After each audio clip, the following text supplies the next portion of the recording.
Emosional və praktik zekanın inkişafında oyunların əhəmiyyəti. Əslində övladımızın, körpə övladımızın ən əsas işi oyun oynamaqdır. Oyunlar körpə övladımıza özünü, çevrəsini, dünyanı kəşf etməyə imkan verir. Körpə oyun oynayaraq ünsiyyət düşünmə bacarıqları qazanır, diqqətli olmaq bacarığı qazanır, körpə seçim etmək, qərar vermək, problemlərini həll etmək bacarığı qazanır.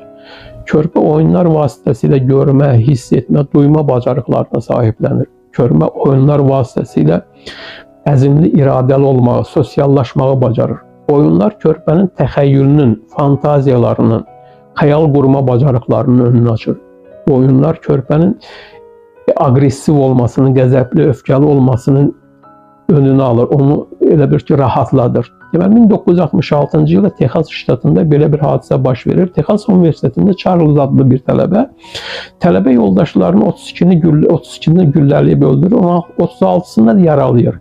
Onun üzərində sonradan aparılan ciddi psixoloji araşdırmalar nəticəsində məlum olur ki, Charles kiçik yaş dövründə olanda, körpə olarında çox qapalı bir ailə mühitində böyüyüb və hansısa səbəblərdən ona oynamaq, kifayət qədər oynamaq imkanı verilməyib və bu da öz negativ təsirini tələbəlik dövründə üzə çıxardı.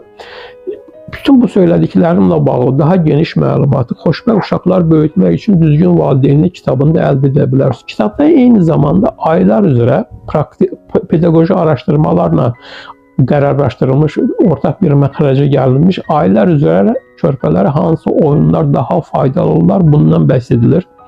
Eyni zamanda kitabda Maria Montessori metodunu özündə ihtiva edən 12 oyun üsulundan bəhs edilir ki, düşünürəm ki, bütün bunlar valideynlərə çox faydalı olar.